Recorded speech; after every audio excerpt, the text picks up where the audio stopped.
नमस्कार मंडळी, ताक्षूच्या मराठी रसोईमध्ये तुमचं मनपूर्वक स्वागत आहे। आज बनवणार आहेत ड्रायफ्रूट लाडू। ते पण आपण वेट लॉसवर आहात तुम्ही तर हे वाली रेसिपी तुमच्यासाठी एकदम परफेक्ट आहे, कारण की मी पण वेट लॉस करते तर हे लाडू मी माझ्यासाठी बनवले आहेत। तर तुम्ही व्हिडिओ कुठे स्किप न केल्याशिवाय व्हिडिओ पूर्ण पहा। तर इथे मी काय काय घेतले तुम्ही बघू शकता। मी थोडंसं हे पण घेतलं आहे, डिंक थोडं घेतलं, एकदम जास्त नाही घेतलं आहे।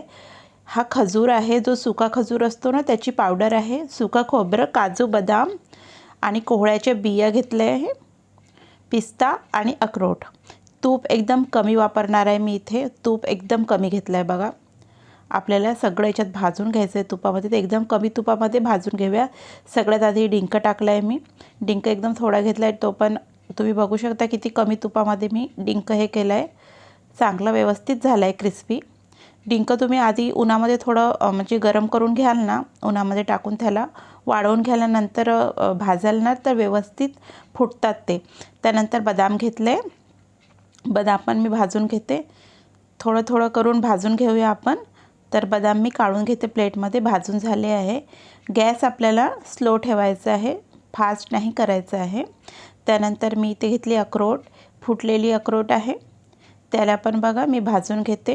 ही मीडियम वाटीने मी घेतलं आहे, प्रमाण तुम्हाला सांगते, मीडियम वाटीने मी एक वाटी असं घेतलं आहे।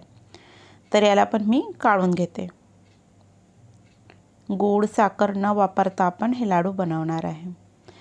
तर इथे बघा आपण थोडासा पिस्ता पण घेतला आहे, त्याला पण आपण हलकंसं रोस्ट करूया। त्याला पण साईडला मी घेतलं आहे काढून, आणि याला एक प्लेटमध्ये काढून घेते। तर याला पण मी काढून घेतलं आहे। तुम्ही सगळे ड्रायफ्रूट ना वेगळे वेगळेच भाजा, एकत्र मिक्स नका करू। काजूचे तुकडे घेतले आहे मी, ते तुम्ही अख्खा काजू पण वापरू शकता, कारण की ना ड्रायफ्रूट्स वेगळे वेगळे भाजले ना की बरं असतं, कारण की प्रत्येकाला ना वेगवेगळा टाईम लागत असतो। कोणत्या ड्रायफ्रूटला जास्त वेळ लागतो, कोणत्याला कमी लागतो, म्हणून जसं आपण सिंगलमध्ये याला भाजून घ्यायचं आहे। थोडे ते कोहळ्याच्या बिया आहे, कोहळ्याच्या बिया पण इथे मी थोड्याशा भाजून घेते। चटचट चटचट वाजायला लागतात ह्या, म्हणून थोडं लवकर काढायचं, तर ह्या जळू पण शकतात। तर याला पण काढून घेते। बघा एवढं सगळं भाजल्यानंतर पण आपलं तूप तुम्ही बघू शकता। इथे बघा मी किशमिश आणि मनुका दोन्ही पण घेतले आहे, मिक्समध्ये दोन्ही टाकून घेते। त्याला पण आपण भाजून घेऊया, असे फुलतात छान अंगूरसारखे, तेव्हा हे पर्यंत काढून घेऊया। आणि याच्यातलं तूप ना मी तो स्किप झाला आहे माझा व्हिडिओ, मी ना तूप थोडंसं काढून ठेवून दिलं आहे याच्यातलं। हे बघा थोडं कमी केलं आहे। आणि हे बघा जी पावडर बनवून ठेवली होती मी, इथे जे खजूर असतात ना आपले कडकवाले, एकदम खारीक खारीक म्हणतो आपण त्याला, खूप कडक असते ती, ते नाही त्याची ना मी पावडर बनवून घेतली आणि त्याला मी भाजून घेते। एकदम गोडूस सुगंध सुटला याचा भाजताना, खूप छान आहे। तर याला पण आपण भाजून घेऊया। बघा कलर याचा चेंज झाला आहे आता, तर याला पण मी एका ताटामध्ये काढून घेते।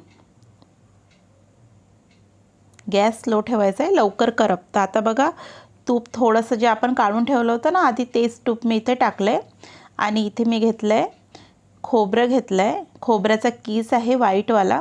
तुम्ही खोबऱ्याचा कीस घेतात ना, खवट वगैरे लागतो ना, तो वाला नाही, एकदम फ्रेश घ्यायचा, एकदम पांढरावाला, एकदम फ्रेशवाला आपल्याला वापरायचा। सुखावाला खोबरं आहे, त्याला ना आपल्याला भाजायचं नाही आहे।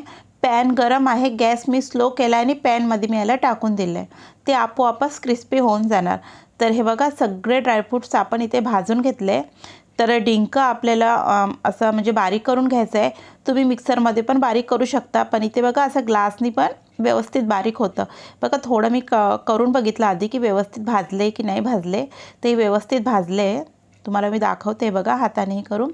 तर अशाच पद्धतीने ना मी सगळं डिंक घेतलं आहे आणि ग्लासने याला मी फोडून घेते।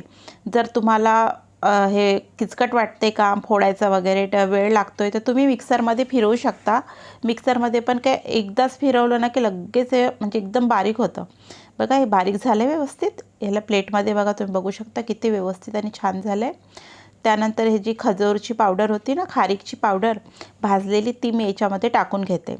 याला मिक्स करून घेते मी याच्यामध्ये, डिंकामध्ये। एक एक प्रोसेस तुम्ही व्यवस्थित बघा याच्यामध्ये, असं करून घ्यायचं आपल्याला, याला मिक्स करून घ्यायचं। आणि जे ड्रायफ्रूट्स होते ना ते मी साईडला ठेवले. आणि हे बघा इथे मी घेतलं आहे तेवालं खजूर घेतला आहे, जे ओलावाला असतो ना तो वाला घेतला आहे बघा. त्याच्यात ना बिया आहे, त्या बियानं आपण साईडला काढून घेऊया.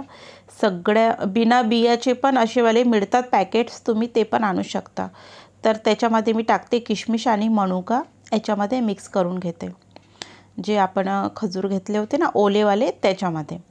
तर याला आपण इथे गूळ पण वापरला नाही आहे, साखर पण वापरली नाही, तर यानेच आपले लाडू एकदम गोड होणार आहे.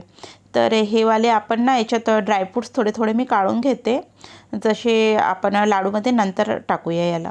तर हे थोडे थोडे ड्रायफ्रूट्स मी काढून साईडला ठेवून देते एका वाटीमध्ये. मी फूड प्रोसेसर घेतलं आहे. फूड प्रोसेसर का घेतलं आहे की याच्यामध्ये ना ड्रायफ्रूट्स एकदम बारीक होणार नाही. मिक्सरमध्ये जर वाटलं ना आपण तर एकदम बारीक होतं. तर सगळ्यांच्या घरात तर फूड प्रोसेसर असतंच, तर तुम्ही त्याच्यामध्येच वाटा, मिक्सरमध्ये नका वाटू. एकदम बारीक जसे लहान मुलांसाठी बनवत असणार तर तुम्ही बारीक वाटू शकता, किंवा आपल्या घरामध्ये जास्त वयाचे आजी आजोबा असतात त्यांना आपण दाताने व्यवस्थित तोडता येत नाही, तर त्यांच्यासाठी पण तुम्ही करू शकता. तर इथे फ्रूट प्रोसेसरमध्ये आपलं हे मी वाटून घेतलं आहे आणि याला मी याच्यात काढून घेते एका भांड्यामध्ये. तुम्ही बघू शकता व्यवस्थित एकदम झालं आहे. आता जे खोबरं ठेवलं होतं ना मी कढईमध्ये टाकून, ते आपण इथे टाकून घेऊया.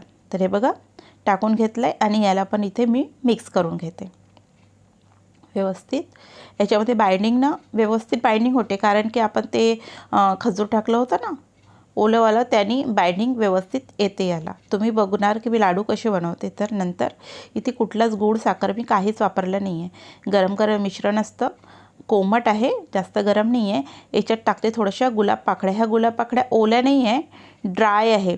फ्रीजरमध्ये ठेवून मी ड्राय करत असते, त्यावाल्या वापरल्या आहे. त्यानंतर बघा लाडू आपले व्यवस्थित एकदम बनत आहे. तुम्ही बघू शकता, मी तुम्हाला बनवून दाखवलं आहे. बघा बाइंडिंग किती छान आली आहे आणि लाडू खूप मस्त बनले. तर हे वाले लाडू तुम्ही नक्की बनवा डाईट करत असाल तर. आणि कॅलरीज शक्यतो 20-25 ग्रामचा जर एक लाडू आहे ना, तर 100 किंवा 120 कॅलरी एक लाडूमध्ये असते. जर म्हणजे तुम्ही मोजून बघू शकता, आधी साईजप्रमाणे सांगते मी. आणि तसे म्हणजे अर्धा लाडू पण तुम्ही खाऊ शकता. सकाळी मॉर्निंगला खा, रात्रीचा खाऊ नका. जसे आपण एक्सरसाइज वगैरे करतो त्यानंतर तुम्ही अर्धा लाडू नेहमी डाईटमध्ये हे वापरा आणि काहीच तुम्हाला हे होणार नाही आहे. चांगल्या प्रमाणाचं याच्यामध्ये फॅट आपल्याला मिळणार आहे. तर व्हिडिओ कसा लागला तुम्हाला कमेंट करून नक्की सांगा, आणि कमेंटमध्ये मला नक्की सांगा की